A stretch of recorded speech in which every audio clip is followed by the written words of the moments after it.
know that you think you're the coolest one in town, but to me you'll be much cooler when you're 6 feet underground. Some of us are crazy, some are smart and brave. Well, it doesn't really matter, we all end up in the grave.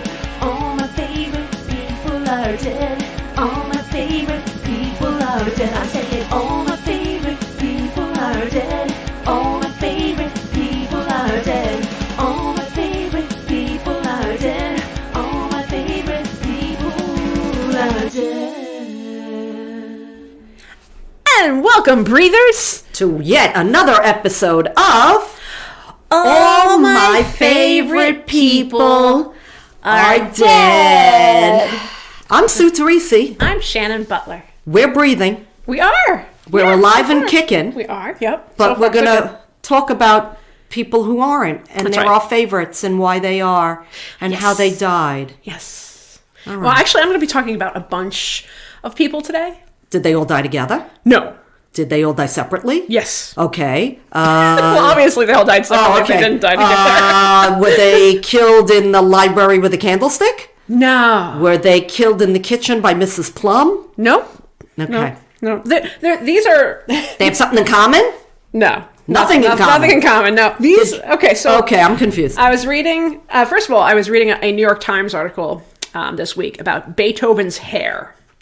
Hair? His hair. His hair. His actual hair. His hair. Which we're going to Okay. get into. That's going to be one of the things we're going to cover. But then it kind of got me inspired to talk about curious corpses and the things that have happened to them and various body parts that have been collected over time. So you're not talking about decomposition. You're talking about people taking other people's body parts? A little bit of that, yeah. And a little bit of decomposition. There's a little bit of both in there. So like I was at one of these like weird flea market yard antique sale crazy people things, and they have like vials of Elvis's sweat, stuff like that. Oh, Did you ever see that? Yes, yeah. Yeah, that's a little ew. Yeah. And it's probably nothing. It's probably tap water. But, Probably, yeah. I have Elvis's toenail from, we're going to be doing that stuff. So, a little bit like that, yeah. Wow, even I can't wait for this. For a long time in my house, my boyfriend had a human skull. Seriously? Yeah. He bought it at an auction. And it was just, he didn't know whose it was. He didn't know anything about it. I know who. Alas, poor Yorick. I knew him, Horatio. You don't get that reference either? I don't know what that was. That was a Hamlet reference. Oh, see, I don't do Shakespeare. Okay, that was, alrighty then. Okay. I'm afraid I don't. I don't know. I don't get it. That was, okay. I'll have to send you a meme or something. Okay. They find that skull. Okay, But anyway. eventually he decided he didn't want the skull anymore. And Where did he get said skull? Wait. At an auction. And it was some guy's random skull, Just and it was a random real, skull. Yeah, real human skull. Yeah. And he said, "Our house needs a random skull." Well, this is long before he and I were together. So he decided his house was missing a random skull, and he brought a skull home. Well, he was an archaeologist, so stuff like that interested him because he was digging up stuff like that all the time. Did he ever find out, like, carbon dated or no? And, I don't think and he what did. did he do with this? Eventually sold it at another auction. He got rid of it because he was like, I don't know why I have. So I usually drink blood out of the skulls of my enemies. Right, I we told talked you about that. We talked about that last time. That's why They're you've lived top forever. rack, dishwasher safe. Right, yeah. I find that it's usually good luck. Yeah. Well, then you'll like this episode. I was at, again, in addition to Elvis's sweat, this was yet another yard sale. Crazy. They were selling tombstones. Fun. Huge, old, like old school, not like marble slabs the Slightly size of used. a dining table, all used with the name and everything. Standing there, this guy, true story, was selling them at his yard sale. It was like a used breast pump, potty chair, baby things that the baby outgrew. Where was this yard sale? This was up here somewhere. I don't know if it was Fishkill. This was 10 years ago. Wow. And I see it and I say, I have to ask. Because in the back of my mind, I'm like, I'm not bringing that in my house. It would make a great coffee table. Because it was long enough. You put bunt feet under it. Very Rocky Horror Picture Show there. Unreal, right? And I said, okay, I got to ask. And he had like half a dozen of them. I was like, story, where did you get this stuff? Guy says to me, he worked at a cemetery. I said, oh, this is getting better. I said, okay, and do the bodies included or with the stone? Just the stone. I said, how did you get in possession of the stone? He says, the town that they came from was building a road. It was one of those, and they were building a road in the middle of the cemetery, and they exhumed all the bodies, put them in another part somewhere, paid for the new, smaller headstones, but these were the original that were with those graves, and they didn't know what to do with them. Oh, interesting. I said, and this is what you came up with. I think I'll take them and sell them at a yard sale. They were huge. They were heavy. But I was like, somebody like cried over this. This is like the real, shouldn't this not go for personal use? Yeah, you'd think. I said, when I was like too superstitious, I'm like, but maybe I could take it and make a bench out of it and put it in my yard. Yeah. But it looked too heavy for my car, and I didn't want to put all that weight in my car, and it was expensive. Sure. And that is why I never purchased those headstones. Okay, fair enough. All right. That is all. I like it. Cool story. It was crazy. I mean, I've seen that. Has to be the weirdest thing I've seen. You were never tempted to buy any body parts. They weren't selling them, and I don't think I would buy a body part. Not Elvis's sweat. No. Not anything. No, I don't. A skull. No real, a human, real macabre stuff. Human remains. No. I don't really. No, I've seen mummies at the museum. We were at the British Museum and we saw mummies, and I'm like, how do you know what's actually in there? They x-ray them and stuff, so they do know. They're like, I'm like in a room with a 3,000-year-old woman. I mean, it was amazing. Yeah. Won't bring that shit home. No. So we've got a couple of interesting stories, and for our listeners, if you're interested in reading a book that partially inspired this episode, it's called Rest in Pieces: The Curious Fates of Famous Corpses by Bess Lovejoy. So I read through this book, got some of my information here. Rest in Pieces, not Reese's Pieces. No, not Reese's Pieces. Because that's chocolate. These are body parts and things. Rest in peace. You come in peace. I come in peace. You go in pieces. Remember that? Some of these cases, some of the chapters of this book I was inspired by, but then I had known of other stories that I've done some research in the past about. So I've got a bunch. I got a lot here. So we're going to be talking about body parts. We're going to be talking about body parts and corpses of various interesting stories. On this show, what a shock. Yeah, I mean, hey, dead people. That's what we do. Parts of dead people. So we'll start on a light note by talking about Beethoven's hair, which is an interesting. It's not as creepy as not his wig. We're gonna no, not his wig. No, he was famous for these like silver wild locks. You've ever seen? I thought that was Einstein. No, well, him too. But or a frustration pencil. Don King. No. If you've seen the portraits of Beethoven, he's got these really was a wig. Beautiful. No, not a wig. So anyway, I was reading this article in the New York Times about the DNA found in the locket of hair that supposedly belonged to Ludwig van Beethoven, right? Okay. Now, so most people are probably aware Beethoven was one of the greatest composers of the 19th century. Dun, dun, dun, dun. Was that him? Yes. He was born in December of 1770, and he died in March of 1827. Now, within days of his death, the man famous for his beautiful silver locks was entirely bald. And actually, even before he died, family members and friends were coming in as he's like laying on his deathbed and clipping his hair. They're like, I'd like to take a piece of your hair to remember you by. That was a very 19th century thing to do, So by the time, within 3 days of his death, he's bald. There's no hair left. On top of that, doctors performed a craniotomy. Is that craniotomy? Craniotomy? Is that like a lobotomy? Something along the lines of that. I think it's craniotomy. Anyway, they performed this operation on his head. They were trying to determine what was the cause of his deafness, because he was deaf towards the end of his life, right? Like the last decade of his life. Okay. Now, a famous locket of his hair was tested back in the early 2000s, right? Okay. And scientists were convinced that the Beethoven had actually died from lead poisoning. There were extremely high levels of lead in this hair. Oh, wow. Right? Okay. But the same locket of hair was tested not too long ago, now that advancements have been made in DNA testing and things like that. No lead? And they were, no, lots of lead, but not his hair. It was determined that this was actually the hair of a woman, a Jewish woman, actually, by the name of Sophie Lyon. So not actually his hair at all. Beethoven's hair turned out to be a Jewish woman's hair full of lead. Yes. Alrighty then. Yeah, it was like the wife of a friend of his who was actually her hair. Not his hair at all. Not his hair. Now there were lots of lockets of hair that were supposedly Beethoven's, and eventually they did test other pieces of hair that were actually his. Okay. Yeah. So Upon testing these other various lockets, they determined that he actually died from liver failure, most likely brought on by hepatitis B. Okay. Yeah. So, and that he was also, there was also apparently an extramarital affair somewhere in Beethoven's paternal lineage, the male side of his family, because the DNA testing proved that he was not connected to several of the Beethovens that are still alive today. Like, there's a whole bunch of Beethovens over in Germany who are like, oh, we're descendants of Beethoven. No, you're not. They're apparently not. Which and they could tell that from a lock of hair. From a lock of hair, from the DNA testing in hair, yeah. So that was kind of a neat story. I was reading this, I was like glued to this New York Times article about this. They have to determine it's his hair. Yeah, first you have to determine it's his. They don't even let you die, you know? You won't be using that hair. You won't be wearing them sneakers, will you, Beethoven? They'll take that too. I mean, let him die. Yeah, so, as I say, roll over Beethoven, right? There you go. Sorry. All right, our next body part is a head.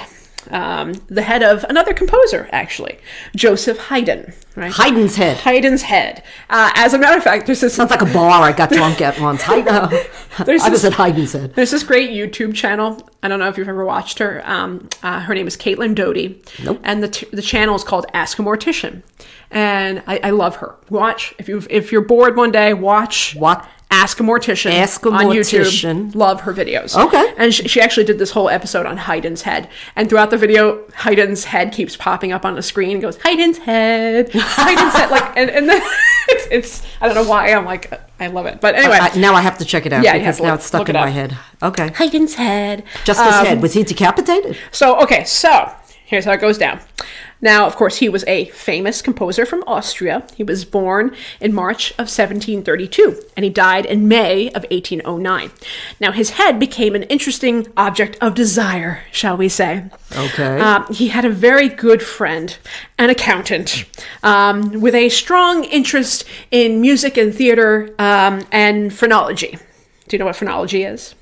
Aha, yes. Knowledge of friends. Your friend Nancy here knows. My friend Nancy, who refuses to listen to any of our podcasts, but is now subjected to a podcast because she's sitting here with us. And she knows phrenology is the study of friends.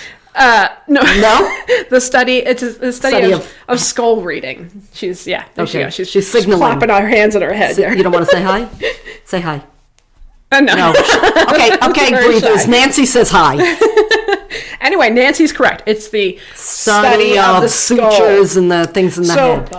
The bumps. Oh, she does speak. Bumps in the head. Nancy can speak. The bumps in the head. The bumps, yeah. So what they would do is they would measure the size of the skull and measure the bumps on it. That would determine how smart you were. Yeah, how artistic you were. Sure. So like in the 19th century, phrenologists were like, just loved. It's like studying fingerprints, right? Yeah, kind of like that. Yeah. Okay. They loved getting their hands on the skulls of really brilliant men, essentially. Mm-hmm. So this accountant, who was a good friend of Haydn's, his name was Joseph Karl Rosenbaum. Why are they all Jewish? Are you trying to tell me something? I don't know. Well, I'm sensing a theme here, Shannon. I kind of giggled when I was reading about this because I thought of your husband, who's an accountant. And a Jewish accountant, yes. Yes, actually he is, so he says. And I thought, I wonder if he's into phrenology. I found him occasionally squeezing my head. Oh, no, wait, that was my throat. Never mind. No, he's not into that. No. So anyway, Mr. Rosenbaum was very good friends with Haydn. Like, they were very close. And then while Haydn was on his deathbed, Rosenbaum was like literally sitting there like drooling, going, I can't wait to get my hands on his skull. Didn't cut his hair? No, not this one. He's going for the whole head. He doesn't want the hair. Head. He wants the whole head. He's like patiently waiting for Haydn to die. And then he's going to chop off his head? So, there's some legal issues with that. With head chopping? I imagine there would be. Did he own a guillotine? So, no, he did not. Oh. So, first, he decided to practice. Chopping his head off? Well, a plan that he had to steal the head from the grave. Are you serious? Yes. So he actually went ahead. The Jewish accountant plans on decapitating his buddy to steal his head. No, he has to practice first. So he practices on an actress who had died in childbirth in 1808. Her name was Elizabeth Rose. And he bribed a gravedigger to dig her up and decapitate her and give her his head. And the gravedigger does this? Give Her head. No, I know. Sorry, yeah. And the guy does this. Well, when you bribed enough money back in the day, you'd do anything, right? Okay, I guess. So the gravedigger digs up this actress and takes her head, and gives it to Rosenbaum. Now, Rosenbaum, the reason he's doing this, he wants to first of all see if he can get away with it, and secondly, he has to determine how to properly strip the skull of all of its skin. Naturally, you know what else? Yeah, I imagine it's like a melon; it'll go bad. So he actually practices with quicklime. Quicklime on the flesh.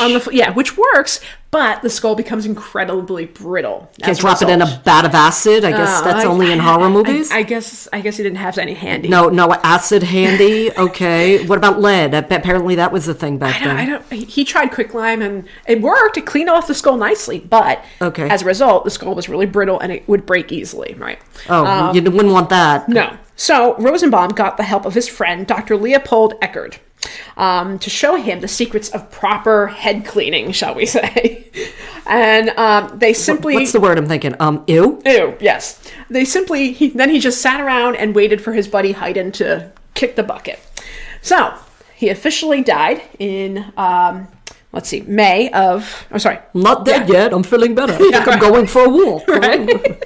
I love the Python reference. Yeah, thank you. You got that one. Absolutely. She gets Python, but she doesn't get Shakespeare. Okay, thank you for that. I have standards. I get that. All righty. It is. Okay. So, May of 1809... You want to decapitate Nancy and feel for the bumps on her head, maybe? No, I do not. I'm not into that. Nancy's going no. Okay, just checking. Okay. In May of 1809, Haydn dies. Now, even though he was a renowned Austrian composer, there was a bit of a problem going on. Napoleon was invading. It was a big issue. Okay. So they couldn't give him the proper burial he should have had. Well, that sounds convenient. Right. So he's buried in the small cemetery. No major hubbub, no grand funeral or anything like that. No one will notice if the corpse has no head. Exactly. So, once again... Rosenbaum bribed the gravedigger and finally retrieved the head. Now, in June of 1809, he was finally was able to get this head to his doctor friend, Dr. Eckert, who then properly cleaned it and deboned it. Demeated it. I don't know. Yeah. Flesh it. Right, you know. Yeah. So he gets this head. Actually, no, I'm skipping ahead here. You're skipping ahead of the head? What's that in the road? A head? No, what's that in the road? A head? A head? There's actually an interesting scene I'm forgetting to mention here. When he got the head in a bag from the gravedigger, right, before it was actually... Wasn't that a joke? Head's in a duffel bag or something? Yeah. Before he gets the head to the doctor to properly take care of, he gets the head from the gravedigger and he gets in his carriage and he's got the bag and he's so excited that he's got his friend's head. He opens the bag and it's just June and it's hot and it's decomposing and he pukes all over the place. He vomits after seeing his friend's head. Well, I've been told I have my father's eyes, but I don't have my buddy's head.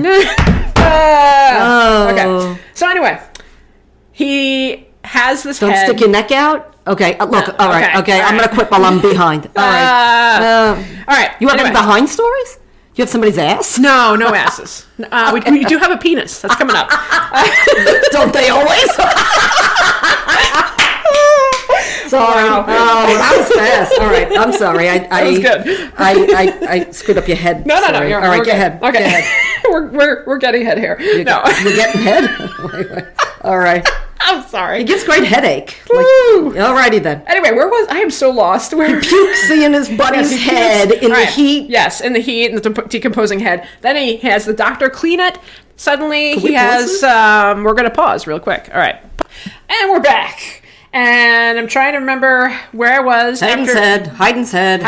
Getting head. And we just had pizza. We had pizza. Now I'm full. And okay. What does pizza have to do with your head?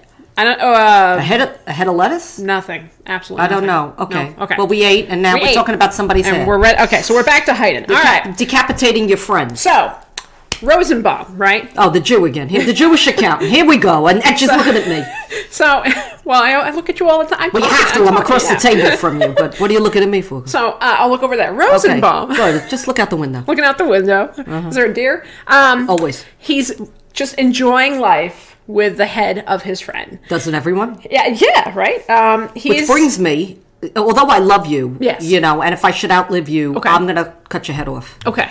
You're okay with that? I'm all right. I won't open it in a duffel bag in the heat. No, don't do that. But I will. And what does he do with the head so I know what to do? It's really just like a conversation piece, like on his coffee table. He's just like enjoying life. Yeah, with Haydn's head. Find flowers? Now, he can put flowers next to Haydn's head. Could put him probably in his eye socket. Well, it also ended up in his mattress at one point, but we'll get to that in a second. But wait, there's more. There's more. His buddy's head wound up in his mattress? In his mattress. Okay, I'm confused. All right, so anyway, he enjoys life with Haydn's head for like a decade, like 11 years. And he doesn't hide the fact that he's got Haydn's head. Want to see what I got? When people come over, they're like, what is that? Oh, that's... You remember my friend Haydn? Joseph Haydn's head.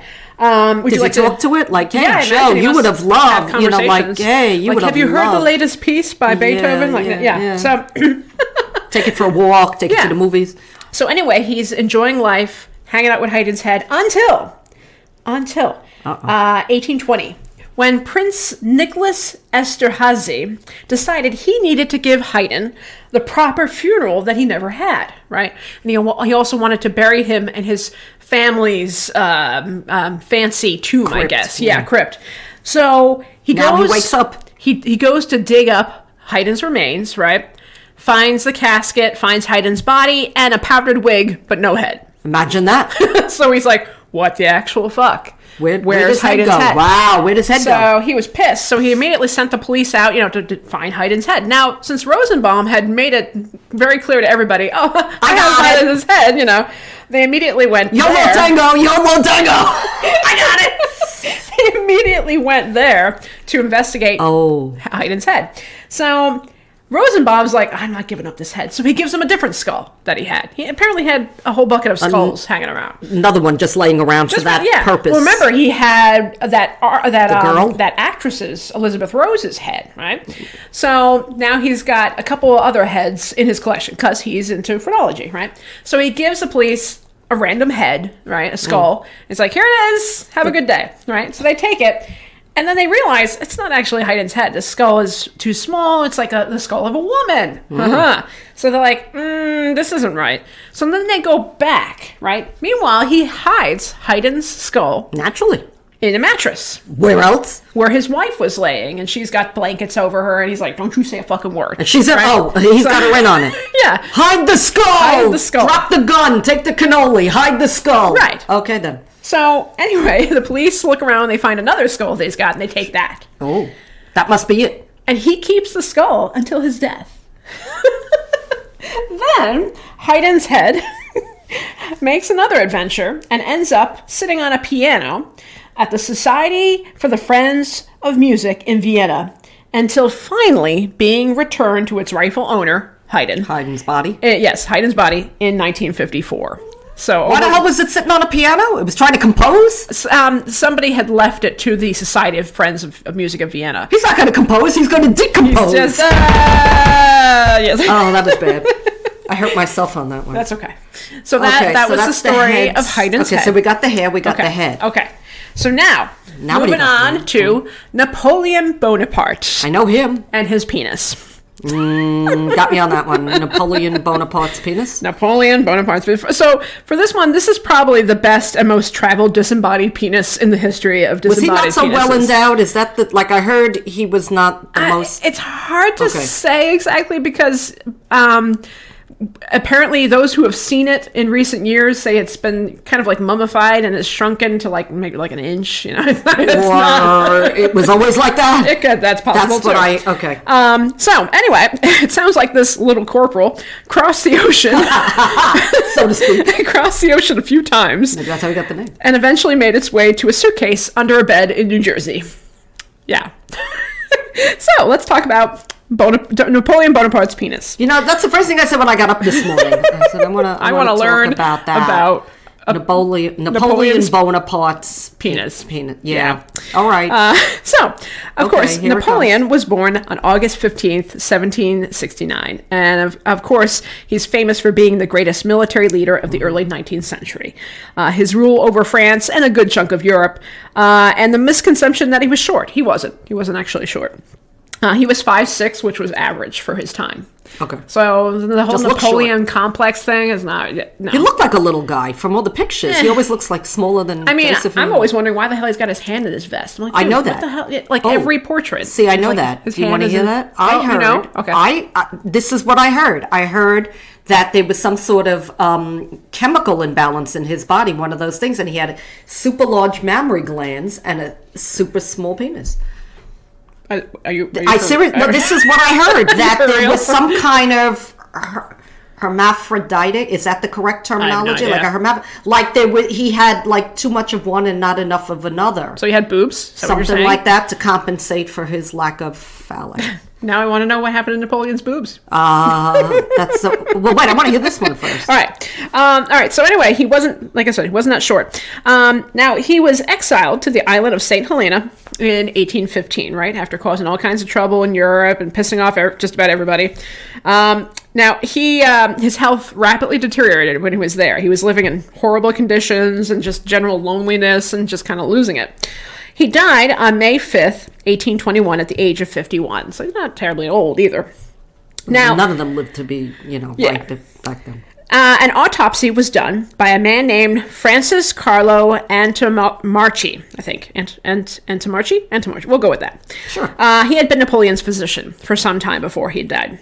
Now, apparently, this physician, this Dr. Francis, had taken a lot of crap from his patient. Like, Napoleon was just being a little jerk, essentially. Gee, I'm surprised to hear that, too. Yeah, right? Yeah. I mean, he's pissed off. He's been exiled on this island. He's dying. Yeah, of course, I'd be a little crotchety, too. Little grumpy. But the doctor decided to take revenge, apparently. On the body? In the midst of taking out Napoleon's organs during the autopsy and sealing them up in these vials, he chopped off his penis. Strangely... Do you know what a moil is? A moil. A moil? A moil is the rabbi that is responsible for circumcisions. Okay, yeah. That's all I'm going to say. All right. Oh, so that... you see where I'm going with that? That he took off way too much. Like, he was a moil that really went out of control. Ooh, crazy moil. Crazy moil that just took off more than necessary. Maybe he was, thinking of becoming a moil, so he was practicing. There you go. He realized, I'm not good at this. Or he knew Haydn's friend and decided to decapitate, That's messed up. So he was mad at him? So he's mad, and while he's doing his autopsy and doing what he's supposed to be doing, he's like, I'm just going to take his penis. He pulled a Lorena Bobbitt and then took it and just threw it somewhere. And he kept it. Because she threw it somewhere. Yeah, that's right, yeah. No, he kept it, and strangely, it starts making its rounds, shall we say. The first place... They passed it around Yeah, it gets passed around quite a bit. Oh, okay. So the first place that it ends up is the collection of Napoleon's priest, Father Vignali. The priest gets a hold of this? The penis was... this is going to be good. Was part of a priest's collection, which I'm just like... The priest had a collection of... He had a collection of Napoleon's belongings, including... No, not a collection of penises. No. Okay, I got scared. Napoleon's belongings, including this penis. I have his pen. I have his glove. What's in the box? Alrighty. All right. Now, Napoleon's belongings were sold at auction in 1916, ending up in London. And in 1924, again, this collection was sold to a book dealer in Philadelphia. So now they're coming overseas, over to America. This was sold part of the collection. This was all part of the collection. Yeah, the whole thing. The penis was part of it. Yeah, naturally. Yeah. What's a collection without that? Right. The book dealer in Philadelphia was a man named Abraham Simon Wolfe Rosenbach, who then loaned it to a museum of French art in New York City, where it was put on display. Now, Time magazine referred to the specimen as, quote, a shriveled eel. It continued to be sold to various American collectors until 1977, when the collection was returned to France, with the exception of the penis. It got away? They didn't want it. They didn't want it. France was like, this is not... No, we're not taking... I thought you were going to... It grew legs and ran away. No. France was like, we do not want what you think is Napoleon's penis. This is ridiculous and disgusting. No. So they took everything else, but you can keep that. The penis. Okay. So an American urologist, very appropriate, named John K. Latimer, bought it for $3,000. A lot of money. That's a lot of money for a shriveled penis. It's a lot more than I think Elvis's sweat was going for. I can tell you that. Now, this urologist was famous for his collection of macabre, weird shit. He also had the blood-stained collar of President Abraham Lincoln from the night he was shot. He also had Hermann Goering's underwear, which is just like, what the fuck? Okay, all righty. But I bet he didn't have a vial of Elvis's sweat. No, but he had the vial of poison that Hermann Goering had used to kill himself. That's the keeper. Yeah. I'm like, that's kind of collecting cool. autographs is like, no, so this guy's he's got to go above and beyond. Okay, so naturally, a guy like that is going to have would need this in his collection to make it complete. Okay, so yeah, sure. This penis sat in essentially a suitcase under his bed until his death in 2007. His daughter still owns the penis. And she has been offered as much as $100,000 for it, but she's not selling it. What does she do with it, I wonder? I don't know. And this could be, I mean, do they really know it's his? I mean, you say this and that. Did they ever do like DNA I mean, you really don't know. Yeah, I'm not sure. It's a good story, but nobody knows. They certainly had it. Latimer actually had it x-rayed. So that to determine that it actually was a penis, because it was it had kind of shriveled to the point where they didn't even know what it was. Okay, so they determined that it was an actual penis. It doesn't have to be Napoleon. It doesn't have to be. Nobody knows anything. Yeah, so wild. Okay, cool beans. Moving on. Oh, well, wait, there's more. There's more. Oh, goody. Okay, our next. How are you going to top that? Well, that one I should have saved that one for last. But sorry. We got other. What else you got? We got the hair. We got the head. The penis. Now we're going to go to the heart. Or possibly liver. We're not entirely sure. Somebody's organ? Yes. This is the story of Percy Shelley. Now, the writer? He's an English poet and the husband of Mary Shelley. Yes. Now, he was born in West Sussex, England, on August 4th, 1792. And he and Mary eloped in 1816, after his first wife had committed suicide. Mary and Percy were having an affair, and the whole thing was quite scandalous, actually. She was young, right? Yeah, she was also quite young. So they were sort of ostracized. Yeah. And they moved to Italy in 1818. Now, in July 8th, 1822, Percy Shelley and a friend named Edward Williams sailed in a new custom boat that he had. Let's see, the boat was called the Don Juan, and they sailed from Livorno, Italy, to Larisi, Italy. But they encountered a storm, and the boat sank in the Tyrrhenian Sea. Oh, okay. Shelley's badly decomposed body washed up on shore near Viareggio over a week later. That's how he died? Yeah. Oh, I didn't know that. Now, since his body was in such bad shape when he washed up on shore, they decided to cremate him right there on the beach. Now, one of his fellow literary friends, a writer named Edward Trelawney, witnessed the cremation and noticed that what he believed was Shelley's heart refused to burn. So, this genius reached into the flames and grabbed the organ. Now, he later admitted that his hand was severely burned. Sherlock. Wait, he severely burned his hand sticking it into a flame? Grab what he thought was Shelley's heart. And sticking your hand in a flame will burn your hands? You think so? Good thing you told me. He later admitted that if anyone had actually caught him doing this, he would have been sent to a madhouse, which, no duh. Now, the heart was then given to a friend named Leigh Hunt, who kept it in a jar full of wine. Like, would you like a glass of wine? This is delicious. It's good for your heart. Okay. Mary Shelley asked Mr. Hunt. Well, maybe it came with a fork, and then you could eat your heart out. No. Give it to the Tin Man from the... All right. Sorry. I'll stop now. Okay. Mary Shelley asked if she could have her husband's heart, but Hunt didn't want to give it up. He was like, no. You stick your hand in there. I stuck my hand in the flame. No, this is a different guy. This is the guy the guy who burnt his hand gave it to another guy. And then this guy... But nobody gives it to the wife. Right. The wife's like, can I have it? He's like, no.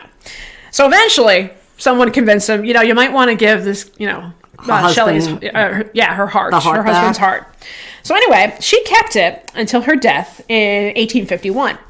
Now, her son opened up her locked desk that she had, her writing desk, when it was locked. He opened it up, and he found an envelope full of this brown dust, which is assumed to have been whatever was left of her husband's heart. Well, but the most important question is how much of the wine was left that the heart was in? That was gone. That was gone? That was gone. What'd you do with the wine? That's a good question. Okay. The dinner parties are banging. All right. Just putting it out there.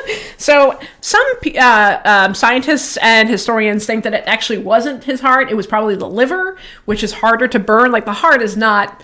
is a fairly easier thing to burn than the liver. Either way, I mean, okay, so it's either his way, organ. It was either a heart or an organ. Definitely his organ that didn't burn. Yes. So that was a weird little story of Percy Shelley's organ. All right, now we're going to tackle a brain. Of course we are. Of course we are. Naturally. John Wayne Gacy's brain. Oh, no. Really? Yeah, okay. yeah. Alrighty then. So when I say the name John Wayne Gacy, you immediately cringe, right? You think? Right. You think of the clown, this creepy, clown, this murderer, this weirdness, and this brain, apparently. So John Wayne Gacy was born March 17th, 1942. And during the 1970s, from 72 to 78 to be exact, he raped, tortured, and killed, at the very least, 33 that many. Okay. young boys and men. Yeah. He did all of this in his home in Cook County, Illinois.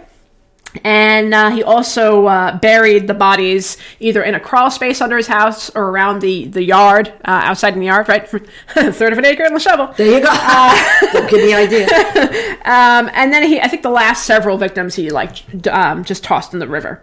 Anyway, this killer clown was I mean, just an evil, disgusting guy, right? I mean, yes, his childhood was fucked up, for sure. Okay. His father abused him. Okay. He was beaten a lot. Okay. He was sexually abused as a child. Right. He was bullied in school. I get that. Okay, that's not a license. But 33 fucking people, at that's least. not an excuse. That's an excuse to go to therapy. That's therapy, yes. Yeah. Murder, no. Yeah. So, serial anyway. killing, no. He was eventually convicted on 33 murders and sentenced to die on May 10th, 1994 by lethal injection. Now, Gacy granted a psychiatrist by the name of Helen Morrison permission to have his brain after he died. Okay. To study donated it. it to science. Yeah. So she determined that his brain was pretty normal, right? There was nothing out of the ordinary upon studying this specimen, right? Okay. She decided to hold on to it. She's like, I'm going to keep this brain in the hopes of future advancements in technology and science will eventually uncover the reasons for why he did what he did. Okay. So she has this brain literally in a Ziploc bag. Oh, okay. Next to a PB&J sandwich. Right. Don't confuse the two. I do. Well, I wouldn't put it next to the cauliflower. Right. Because it looks like, can you imagine? Because if I did that, I would probably put it in my salad. Hummus and cauliflower. Hummus and cauliflower. Wait, don't eat that. Ew. So what is a killer's brain supposed to look like? I mean, it just different lobes, different. I think honestly, I don't think you can really study a dead brain. It's just there's no electricity to it. I think to see some kind of observational lesion, swelling, something, and was that of a normal brain? Yeah. And what does that tell us? That he was choice. I think it was something like, do you have to study the soul? Like a serial killer's brain is probably the same as any other brain. You're not going to find, he made choices. Right, he did. He made choice. Right, yeah. The soul was taught, evil. Yeah. So you're not born evil, and right. Yeah, so she keeps it in the house. She keeps it. Yep, she's got it. Yeah. Okay. Creepy, right? Yeah. I'll just stick to the cauliflower and the peanut butter and jelly in the Ziploc. All right. In case you were worried. No, I'm. You're not worried about brains and stuff in the house. No. I have my father's eyes. I told you. That's about it. They're in a Ziploc in the freezer. Okay. Next one. Sure. We got more. Oh, goody. General Daniel Sickles' leg. Now, this is interesting because his leg, he actually made a big deal of it before he died. I love my leg. Yeah. I love my leg. So, but since he's dead now, we'll talk about it. So, Daniel Sickles was born in New York City in 1819 into a very wealthy family. His life has some interesting scandals even before the Civil War, which he's famous for. Okay. Actually, he'd be a really good podcast to do because he's really quite the character. We'll just talk about his leg for now. Yeah, we're going to talk about the rest of him in another. But like, he shot and killed his wife's lover, like in front of everybody, and then was actually got away with it. Well, that's a crime of passion. I mean, yeah, I'm not justifying it, but. Still. Okay. No, not going to happen. Right. He also took a prostitute named Fandy White with him to London and apparently presented her to the Queen Victoria. As a present? No. It's like, this is my date. A prostitute. This is my +1. I hope you don't mind. My wife couldn't make it. So this is my lady of the evening, Your Highness. Yeah. Yeah, that's appropriate. He was quite something. Anyway. Probably did it as a dare or something. Yeah. Hold my beer. You're not gonna. No, you know what? Who I'm bringing? Guess who I'm bringing? Fanny White. I'm bringing the prostitute. Okay, I'm bringing the beer. All right. So anyway, the Civil War broke out, and he immediately began raising volunteer units in 1861 here in New York. Now, he was eager to help the cause. Like, he really wanted to go fight. He wanted to go kill some Rebs. All right. So doesn't everybody? Yeah, right. So he worked his way up to division commander under General Joseph Hooker, who we talked about last week a little bit, right? Yeah. How Hooker Avenue is not actually named after General Joseph Hooker. It is, once again, a location, not a vocation. Okay. Poor Nancy. Nancy's like, what the Nancy's fuck? going to need a drink. Nancy's like, this is why I don't listen to their podcast. I can't. These girls are too much. Okay. So it ain't worth the pizza. It's not worth the pizza. I got a headache. Look at the look we're getting from the cat. The cat's like, even the cat doesn't want to listen. Like, did he just bring the Hooker to the Queen? Even the cat. Look, Paula. She's just like, yeah. See, Nancy, this is what I deal with every fucking week. Yeah. Do you see this shit? Nancy, that's it. I'm looking to get out. Quick, take me in your purse. Quick, get me out of here. Look what they talk about. You always wanted a black cat. Look what they talk about. Penises and heads. Anyway, and brains. legs. Oh my. And legs. Okay. So anyway, Joseph. So he's serving under General Joseph Hooker. Both men were known for liking their liquor and their ladies. Obviously, you take a prostitute to see the Queen. Who doesn't? So anyway, and they're both political climbers. Like, they're always trying to make their way up the political food chain. Now, during the Battle of Gettysburg, I heard of that one. Right, that's a big one. On July 2nd, 1863, during a major Confederate attack near Cemetery Ridge, Sickles was struck in his right leg by a cannonball. Okay. Now, he was removed from the battlefield, and his leg had to be amputated later that day. Ooh. Amazingly, Sickles survived. But his leg didn't. No, his leg was really busted up. He decided to send his mangled leg to the Army Medical Museum, which has since been renamed the National Museum of Health and Medicine. Right? Now, he heard that the Army Medical Museum was collecting, quote, specimens of morbid anatomy. So his leg was pretty disgusting looking. So he's like, that's perfect. Well, I can't use it anymore. Right, exactly. Yeah. So he sent the leg to the museum in a box shaped like a coffin, because that's how he rolls. And he would occasionally... Couldn't find the leg-shaped box. No. You know, did you see Christmas Story where he gets the leg lamp? Oh, yeah. Fragile. It must be Italian. Fragile. So this is like he could have made a leg lamp. Yeah, fragile. That's what he should have done. He should have gotten a lampshade over it and made a leg lamp. That's what I would have done. Well, it was broken, so it wouldn't have been a very good one. The lamp? The leg. The leg lamp was broken at the end. No, his leg. His leg was broken. They still could have used it as a lamp. Oh, wait, there was no electricity. No, that's that, too. Okay. Yeah. They could put a candle in it. You think of everything. Oh, boy, right. am I smart. Now, oh, boy. He would occasionally visit his leg on the anniversary of losing it, because it was visitation rights to his leg. It was on display in the museum. So he would just go visit. Remember all the good times? Remember when we walked around Gettysburg? Do you remember that? Oh, leg. Remember when we walked in front of the Queen with our prostitute? Do you remember that, dear remember leg? that? Oh, good times. I met a man with a wooden leg named, Bill. What was the name of his other leg? There's a joke in there somewhere. Okay. So he would visit his leg. Now, his first time visiting the leg, he was actually angry at the museum because they weren't preserving it properly. I mean, it was rotting. Yeah, so it was kind of gross. Take better care of my leg. Yeah, he's like, what the fuck? Look at the care you took of it. Don't you guys know how to preserve this leg? So eventually it just wore down to bone. And he didn't get a peg leg like a pirate or any of that. Just no, he did not. okay, no. okay. Now he would take friends of his to visit his leg too, Sure, including Mark Twain. Including Mark Twain. And Mark Twain was like, I think he cared more about his leg in the case than he did his one remaining leg. Oh wow! Hey Mark, come on, you want to see my leg? Okay, roll up your pant leg. No, road trip.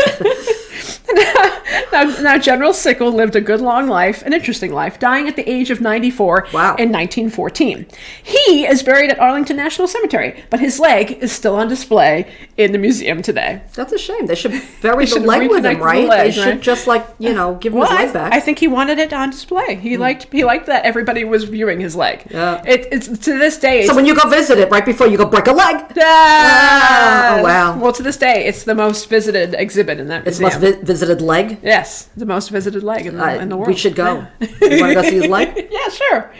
All right, I got one more little story that's actually more about full corpses than body parts. Oh, okay. But it's interesting, yeah. Have you ever heard of the Mount Everest trail markers? I heard of Mount Everest. Okay. They have trail markers. Trail markers. They have markers to mark the trail. Now, when you think of trail markers, you think of like little badges hammered into trees, right? I think of trail mix. I think of lunch. Oh, okay. Food and granola. No, we're not talking about trail food. I don't trail. Food. I don't. You don't hike? A little. All right. Well, when you're on a trail, you'll see like wooden signs that are carved. Yes. This place 2 miles that way. Blah blah blah. Right. That's what you think of when you think of trail I usually markers, follow the one that says back to the parking lot. Sure. Okay. That's fine. That's where I right back. But trail markers on your way up Mount Everest are totally different. Oh? They're bodies. They're bodies? Actual bodies. Dead corpses. Bodies? Yes. So that's the marker? Yes. So when you get to the dead frozen redhead, make a left? Yes, essentially, yeah. Oh. The tallest mountain in the world, over 29,000 feet. Harsh, cold weather, terrible winds, treacherous terrain. Sounds like fun, right?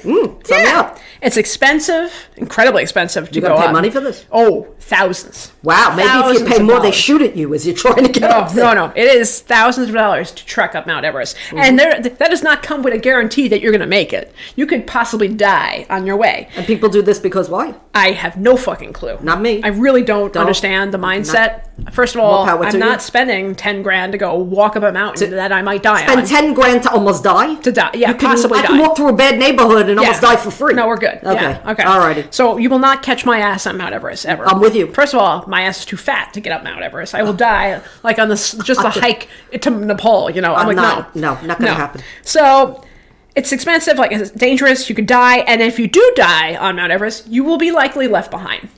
So let me explain why. Nobody's coming to get you. No, nobody's coming to get you. Over 300 people have died on Mount Everest. Stop there, okay? I'm done. You don't want to go to a place where 300 people died and spent a lot of money to do it? No. Okay. 100 bodies are visible along the various routes to get to the top.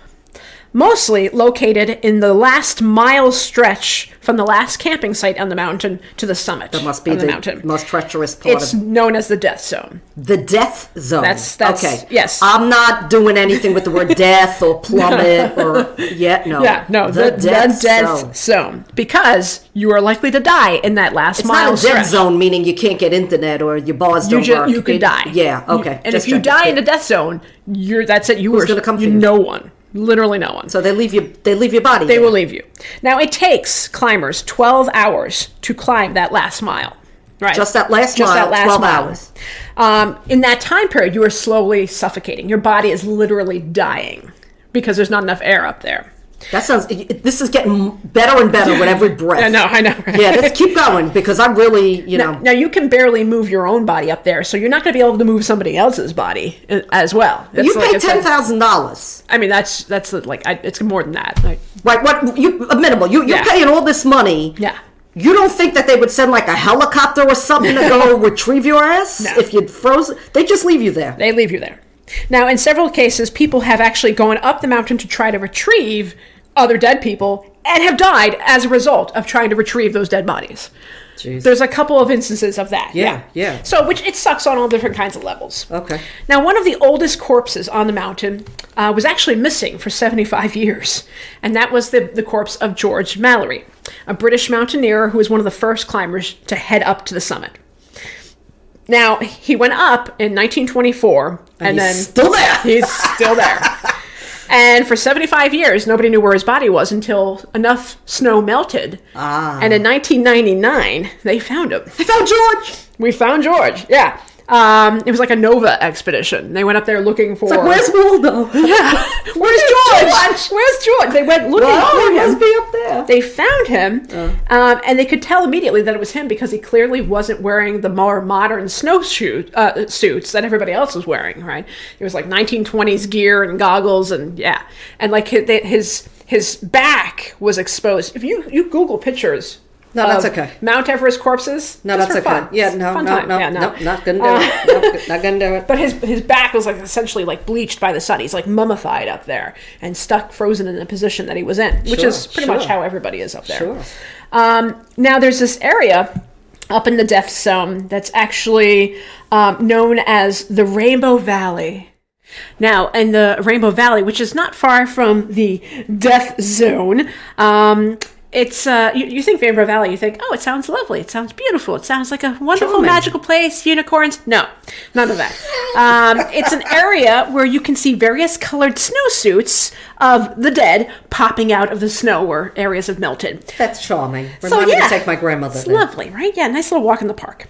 So there was also a very sad story of the first female American climber to reach the summit without bottled oxygen. So she didn't take extra oxygen with her, which I guess is like you can prove how tough you are if you don't go up to the summit with oxygen. Like, oh, that's for sissies. Breathing is for sissies. Yeah. I don't need oxygen. No, thank you.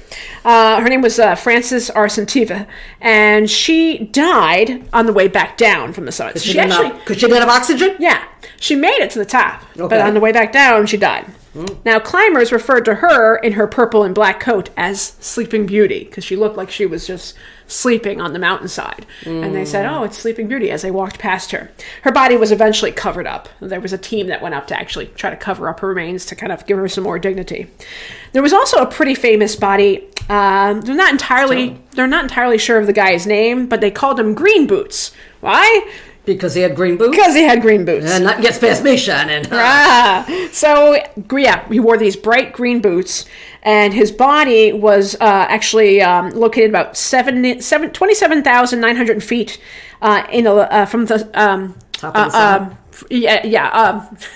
He was up on the mountain, 9,000 feet, in a little alcove cave, and people would just kind of walk past him and go, oh, green boots, sorry, but this is how much further we have to go. So he was like literally like a mile measuring device. Yeah. Now that, right, so that's what you said. They use dead people as indicators. Yes, where they were. That's original, saves money on wood. Well, recently he was moved off the trail, so now they've kind of moved him out of sight. They've been trying to move bodies out of sight to the best of their ability. How will you know where you are now? Exactly, right? How will you know, But Green Boots, they determined is probably this Indian climber named Tezwang Paljar, and they think that was who that was. But yeah, very sad. Using dead people as trail markers. Corpses as trail markers. Necessity is the mother of invention. So you spend all this money to go up to a place where you suffocate and die and they leave your body. Fun times. I would suggest a road trip. You want to go? No? Okay. No, I'm good. Nancy? No, Nancy's going, she's like, no, thank you. Doesn't want to be a trim. If anybody is interested, any of you who are still breathing, who won't be, who would like to be a non-breathing trail marker, Everest is the place to do it. You go right ahead and let me know how that worked out for you. And you could always send us information on you before you go. Right. Because we know you ain't coming back. Exactly. And then we can talk about you.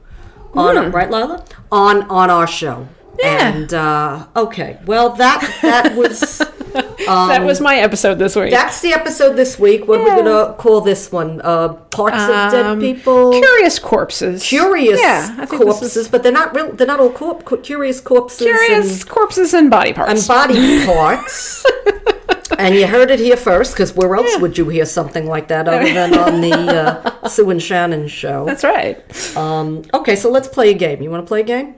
Sure. Sure you do. Okay, let's play a game. It's called, I'm going to give you a clue, and you're going to have to guess who we're talking about for our next podcast. Okay. So I'm going to give a clue. Okay. The next podcast that we're doing is a woman. Okay. Well, that narrows it down. Okay. That's 51% of the population. Okay, that narrows it down. It is a spooky woman. A spooky woman. A spooky TV woman. Spooky TV woman. Okay. Who's dead? She's dead. She has to be dead. Well, duh, that was a given. Okay, she's dead. And so that's who we're going to be discussing on our next podcast. That's all you're going to get. Okay. If you think you know who the spooky TV dead lady is that we're going to talk about next week, you need to send an email to favoritedeadpodcast@gmail.com. if you want to take a guess. If you think you know, the person who gets it correctly will get a new car and a trip. No, you won't get a diddly squat. You will get a box of headaches and a can of mildew and our very best wishes, but we will mention your name. We'll drop your name on the podcast. Yes, we will give a big shout out to you, and you will have your name out in our podcast, whatever name you put in the email that you want us to say. And that's going to be a little game that we're going to play. Sounds good. Guess our next dead person. So the clues again. It is a woman. Woman. Spooky. Spooky. Old TV. Old TV. She wasn't old, but old TV. When I think of old, black and white, spooky TV, who do you think? And I'll give you another hint. Hint. It's not Lily Munster. It's not Lily Munster. It is not Lily Munster. That's all I'm going to say. Okay. So if you think you know, or you want to take a stab at it, email us. Okay. Cool. Well, that was bizarre. That was a weird one. I know. Creepy and funny. A little weird. Yeah. Funny. I mean, I have a good time. Yeah, we have a good time. Where else will you hear about Napoleon's penis? Exactly. I mean, how often does that come up in conversation? Right. So, alrighty then. Well, we hope you enjoyed Breathers. For another fun-filled, factual, informing, slightly bizarre episode of All My Favorite People Are Dead. Oh, she chimed in. All right. Thank you. All righty, breathers. Stay on the good side of dirt. Bye.